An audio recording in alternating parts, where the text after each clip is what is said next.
Hi kids, I'm Honey and I'm going to read you a bedtime story. Tonight's story is Hansel and Gretel.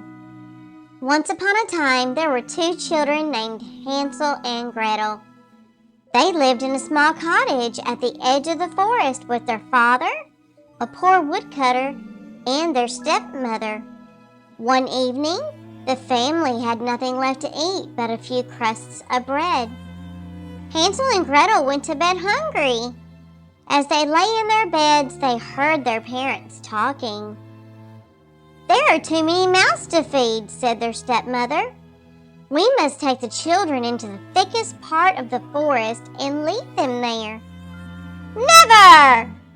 cried their father. But the next morning, Hansel and Gretel's stepmother woke them early. "Get up!" she ordered. "We're going into the forest to chop wood." She handed them each a crust of bread for their lunch. With a heavy heart, the woodcutter led his children into the forest. As they walked along, Hansel secretly dropped a trail of breadcrumbs along the path.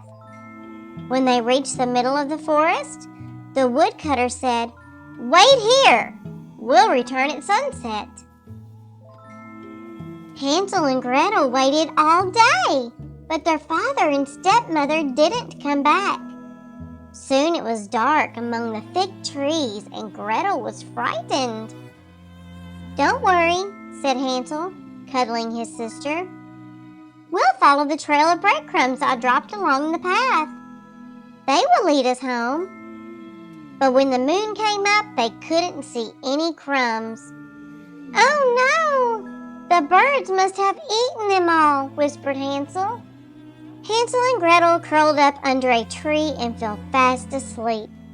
The next morning, they wandered through the forest until they came to a little cottage made of gingerbread and cakes.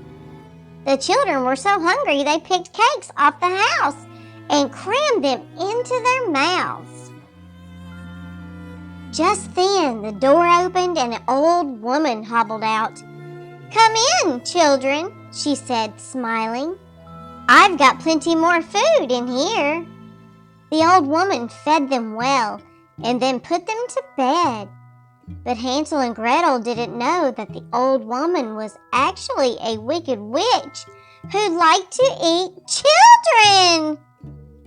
When Hansel and Gretel woke up, the witch grabbed Hansel and locked him in a cage. She set Gretel to work cooking huge meals to fatten up Hansel. The weeks went by, and every morning the witch went up to the cage, asking Hansel to hold out his finger.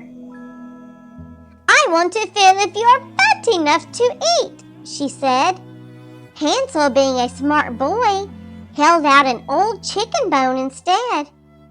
The witch's eyesight was so bad that she thought the bone was Hansel's finger. One day, the witch got tired of waiting for the boy to get fatter and decided to cook him right away. Grabbing Gretel's arm, she said, "Go and check if the oven is hot enough." And she pushed Gretel towards the open oven door. Grinning horribly, she licked her cracked lips. She was planning to eat Gretel too, and couldn't wait for her delicious meal. "I'm too big to fit in there," said Gretel, guessing the witch's wicked plan. "You silly girl," crackled the witch. "Even I could fit in there." And she stuck her head inside. With a great big shove, Gretel pushed the witch into the oven and slammed the door shut.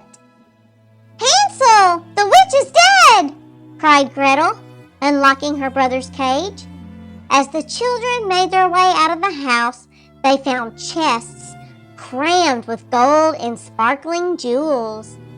They filled their pockets and set off for home. Their father was overjoyed to see them. He told them that their stepmother had died while they were gone, so they had nothing to fear anymore. Hansel and Gretel showed their father the treasure. "We will never go hungry again," he cried. And they all lived happily ever after. The end. Join me again tomorrow night for another adventure. Good night.